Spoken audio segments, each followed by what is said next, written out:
नमस्कार दोस्तों आज हम लोग लेकर आए हैं लेखपाल यूपीएससी एसएससी जीडी आदि आने वाली परीक्षाओं के लिए करंट के टॉप 20 क्वेश्चन जो कि आपके लिए बहुत महत्वपूर्ण होंगे। आइए दोस्तों देखते हैं हम लोग मैथ का पहला क्वेश्चन। कहता है 4 अंकों वाली सबसे छोटा नंबर जो 7 से विभाजित होगा। तो दोस्तों 7 से वह संख्या विभाजित क्या से जान लीजिए दोस्तों। सबसे पहले ये हम लोग पता करेंगे 7 से कौन सी संख्या विभाजित हो सकती है। तो 7 से वह संख्या विभाजित होती है जिसके इकाई के अंक का दुगना आगे के अंक से घटाने पर जो 7 से विभाजित हो जाए। अर्थात कहने का मतलब उदाहरण के तौर पे आप देखिए दोस्तों कि अगर हम एक संख्या लेते हैं 343 तो हमने क्या कहा दोस्तों कि इकाई के अंक का दुगना। तो इकाई के अंक का दुगना कितना हो जाएगा दोस्तों? 6 हो जाएगा। और आगे वाली संख्या से जब घटाएंगे तो 34 में 6 घटेगा दोस्तों तो कितना आ जाएगा? 28। क्या है यह संख्या 7 से विभाजित है? जी हाँ, विभाजित है या इसलिए यह संख्या भी 7 से विभाजित होगी दोस्तों। तो इस ट्रिक के आधार पर अगर हम लोग देखें कि इनमें से कौन सी संख्या 7 से विभाजित होगी तो दोस्तों अगर देखा जाए तो ये 1001 जो है 7 से विभाजित होगी। वो कैसे? देखिए दोस्तों हम लोग क्या करेंगे, अभी हमने आपको बताया 1 का दुगना कितना हो जाएगा? 2 हो जाएगा दोस्तों। 1 का दुगना क्या हो जाएगा? 2 हो जाएगा। और दोस्तों ये 100 रह ही जाएगा तो इक्वल टू कितना हो जाएगा? 98। तो 98 हो जाएगा दोस्तों। तो 98 आप जानते हैं 7 से विभाजित है तो 7 से कट जाएगा 14 से 98 दोस्तों। तो इसलिए आप जान लीजिए तो यह संख्या कौन सी है? इसका आंसर हो जाएगा सी। तो इस क्वेश्चन से इतनी जानकारी दोस्तों मिलती है हमको। आगे चलते हैं अगला क्वेश्चन जो कहता है दोस्तों। अगला क्वेश्चन दोस्तों हमारा लोग का जीएस से है। क्या क्वेश्चन है थोड़ा ध्यान दीजिएगा। उत्तर प्रदेश की निम्नलिखित नदियों में से किनके उद्गम स्थल हिमालय में नहीं है? पहले प्रश्न को समझिएगा। क्वेश्चन कहते हैं हिमालय में नहीं। और आप अगर ये ध्यान दीजिए कि बहुत लोग क्वेश्चन करते समय ये नहीं ध्यान देते एग्ज़ाम में कि नहीं कहाँ छुपा हुआ है। तो अगर नहीं आप नहीं ध्यान दीजिएगा तो हिमालय में है तो लगा दीजिए गलत आंसर, है ना दोस्तों। तो इसलिए बहुत ध्यान दीजिएगा क्वेश्चन क्या कहता है। सबसे इम्पॉर्टेंट ये है कि क्वेश्चन क्या कहना चाहता है उसके विषय में ध्यान दीजिए। तो कहता है कि उद्गम स्थल हिमालय में नहीं है। तो आप जानते हैं गोमती जो है, गोमती नदी पीलीभीत से, कहाँ से दोस्तों? पीलीभीत इसका उद्गम स्थल है, पीलीभीत। ठीक है दोस्तों। से रामगंगा तो हिमालय की कुमाऊं पहाड़ियों से, हिमालय की कहाँ से दोस्तों? हिमालय की कुमाऊं पहाड़ी से। किस पहाड़ी से दोस्तों? कुमाऊं पहाड़ी से। ठीक है दोस्तों। तो एक चीज़ ध्यान दीजिए। तो एक तो मिल गया आपका उद्गम स्थल नहीं है तो वो हो गई गोमती। कौन हो गई? गोमती नहीं। रामगंगा हिमालय की उद्गम स्थल है क्योंकि हिमालय कुमाऊं है ना। तो बेतवा विंध्य पर्वत से निकली दोस्तों। विंध्य पर्वत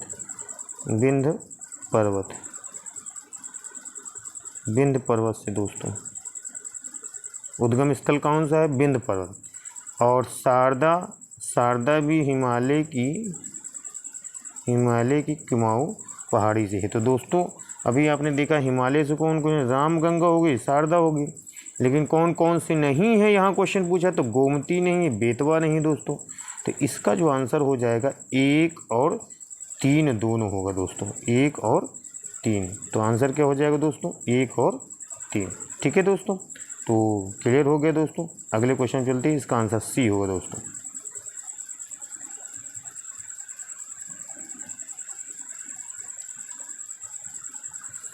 अब दोस्तों अगला क्वेश्चन जो है देशांतर रेखा से है और क्वेश्चन है काहिरा का समय ग्रीनविच से 2 घंटा आगे है। कितना है ग्रीनविच? है ना। अर्थात ग्रीनविच को उसे कहते हैं इंग्लैंड की वेधशाला से हम लोग क्या मानते हैं, देशांतर रेखा खींची गई। तो ग्रीनविच वेधशाला है ना, से 2 घंटा आगे है, अतः यह स्थिति होगी। तो अब एक चीज़ ध्यान दीजिए, ग्रीनविच वेधशाला से आगे होगा, तो आप जान रहे हैं कि ये भाई पूर्व में होगा, ठीक है, आगे होगा, और पूर्व में होगा, आगे की बात है, ठीक है दोस्तों। तो आगे है तो मतलब पूर्व में होगा, अब पूर्व में है, ये दोनों हैं पूर्व में। अच्छा एक चीज़ जानते रहिएगा दोस्तों, 1 घंटे में 15 अंश, 1 घंटे में 15 अंश, ठीक है दोस्तों। तो 2 घंटे में कितने अंश, 30 अंश। तो 30 अंश किधर, 30 अंश पूर्व देशांतर पर होगा दोस्तों। तो इसका जो आंसर होगा 30 अंश पूर्व देशांतर पे। और भारत कितने देशांतर रेखा, 82.5 अंश। जानते हो आप, ग्रीनविच वेधशाला से भारत 5.5 घंटा आगे है, ठीक है दोस्तों, 5.5 घंटा। तो यहाँ पर 2 घंटा 30 अंश पूर्व देशांतर। इसी तरीके से समय का अवलोकन किया जाता है दोस्तों। तो इसका आंसर होगा बी। अगले क्वेश्चन चलते हैं दोस्तों।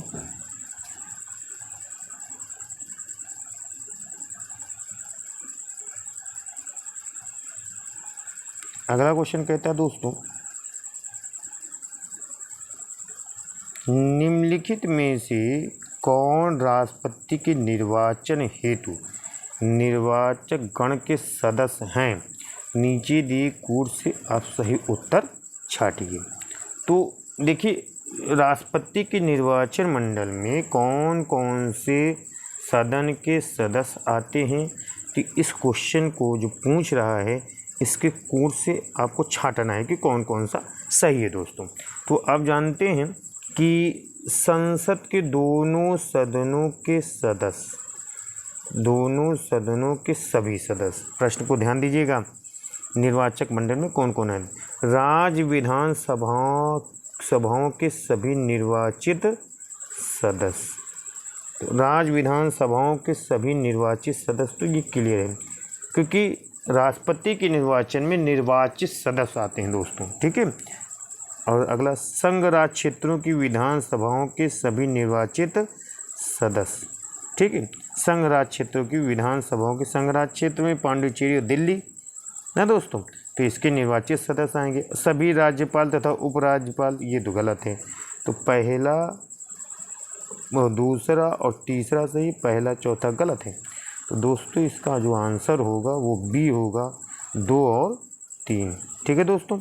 तो आप जानते हैं निर्वाचक मंडल में कौन कौन से आएंगे, संसद के दोनों सदनों के निर्वाचित सदस्य भी आएंगे दोस्तों, इसमें नहीं दिया है लेकिन ये निर्वाचक मंडल में सदस्य हैं दोस्तों। अगले क्वेश्चन चलते हैं दोस्तों, तो इसका आंसर बी होगा दोस्तों।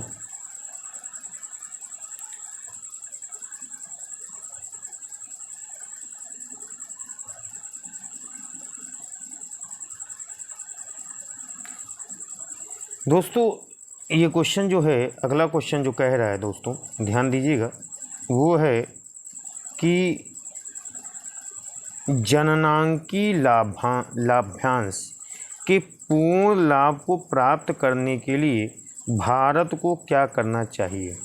तो दोस्तों भारत को क्या करना चाहिए, ध्यान देंगे दोस्तों। कहता है कुशलता विकास का प्रोत्साहन, जननांकी विकास के लिए, अधिक सामाजिक सुरक्षा योजनाओं का प्रारंभ, शिशु मृत्यु दर में कमी, गलत है दोस्तों, उच्च शिक्षा का निजीकरण, ये गलत है। पूर्ण लाभ प्राप्त करने के लिए भारत को क्या करना चाहिए, तो कुशलता विकास का प्रोत्साहन करना चाहिए। तो आंसर आपका ए होगा दोस्तों। अगले क्वेश्चन चलते हैं दोस्तों।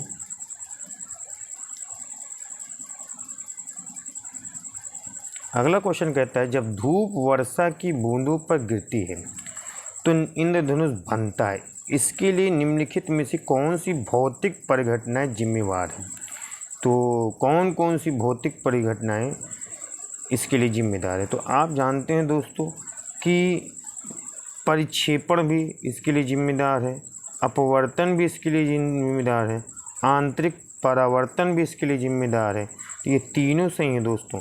इसका आंसर 1, 2 और 3 तीनों होगा। ठीक है दोस्तों, ये इंपॉर्टेंट क्वेश्चन है, भौतिक का क्वेश्चन साइंस का, और ग्रुप डी की परीक्षा में, रेलवे के ग्रुप डी की परीक्षा में आने की संभावना है दोस्तों।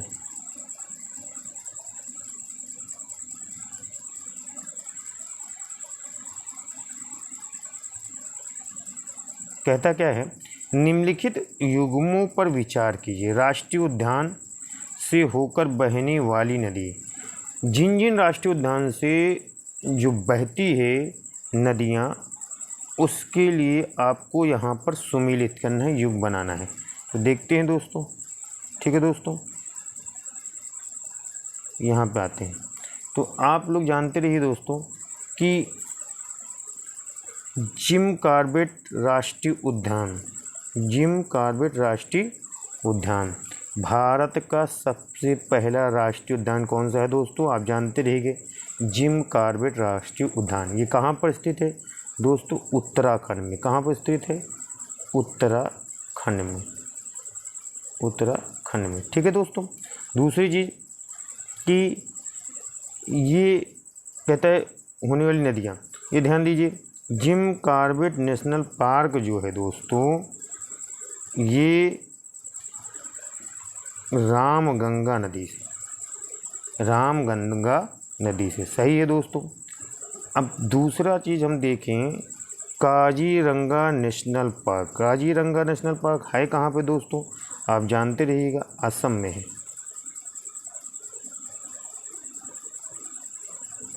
काजीरंगा नेशनल पार्क कहाँ पर है स्थित? असम में है। ये एक सींगी गैंडों के लिए, किसके लिए?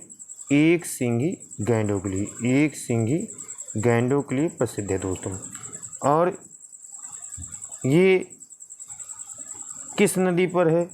तो मानस, ये गलत है, ये ब्रह्मपुत्र नदी के पास, ब्रह्मपुत्र। क्या होगा आंसर इसका? ब्रह्मपुत्र होना चाहिए, तो मानस दिया है, गलत है। फिर उसके बाद साइलेंट वैली राष्ट्रीय उद्यान। तो साइलेंट वैली राष्ट्रीय उद्यान आप जानते हो केरल में। ये कुंथी पूजा नदी पर है दोस्तों। ये कहाँ, किस नदी पर है? कुंथी पूजा, कुंथी पूजा। तो कावेरी गलत है, तो इसका आंसर जो होगा केवल डी, अर्थात Jim Corbett national park Ramganga नदी पर स्थित है। अगले क्वेश्चन चलते हैं दोस्तों।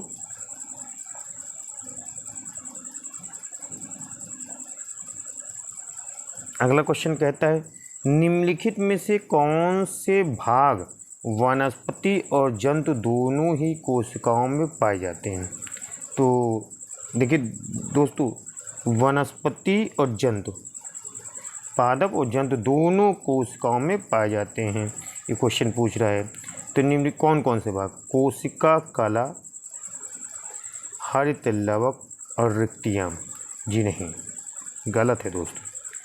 कोशिका भित्ति, सलवाल कह रहा है, केंद्रक, रिक्तिका, गलत है ये भी दोस्तों। तो जो वनस्पति और जंतु दोनों कोशिकाओं में पाए जाते हैं वो कोशिका कला है दोस्तों, कोशिका द्रव्य है और केंद्रक है। ये तीनों ही पाए जाते हैं दोस्तों। तो इसका जो आंसर होगा वो सी होगा दोस्तों। अगले क्वेश्चन चलते हैं दोस्तों।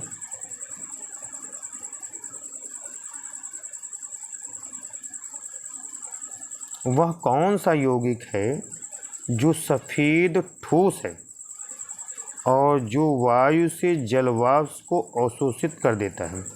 तो जानते हैं दोस्तों, एक कैल्शियम क्लोराइड है।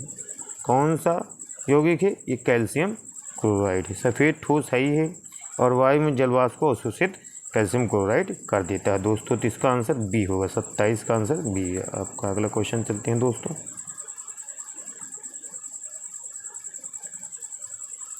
नीति आयोग द्वारा 2016 में डिजिटल भुगतान पर मुख्यमंत्रियों की एक समिति का गठन किया गया था। निम्नलिखित में किसकी अध्यक्षता में किया गया था? ये क्वेश्चन आपसे पूछ रहा है। तो एन चंद्रबाबू नायडू की अध्यक्षता में किया गया था दोस्तों। ये चीज़ जानते रहिएगा। अगले क्वेश्चन चलते हैं दोस्तों। कहता है दोस्तों, अगला क्वेश्चन है जो BWF विश्व बैडमिंटन चैंपियनशिप 2017 में महिला एकल स्वर्ण पदक किसने जीता है दोस्तों? तो जानते रहिएगा, नोजोमी ओकुहारा ने। ठीक, ठीक, अगले क्वेश्चन पढ़ते हैं दोस्तों। अगला क्वेश्चन है दोस्तों, अमेरिका ने आतंकवादी समूहों के मुद्दों पर किस देश को दी जाने वाली लगभग $1 अरब की सुरक्षा सहायता स्थगित कर दी थी? तो दोस्तों आप जानते हैं हमारा पड़ोसी देश पाकिस्तान, जिसको अमेरिका ने आतंकवादी समूहों के मुद्दे पर जो $1 अरब की सुरक्षा सहायता थी उसको स्थगित कर दी। तो दोस्तों आज के लिए बस इतना ही। धन्यवाद दोस्तों।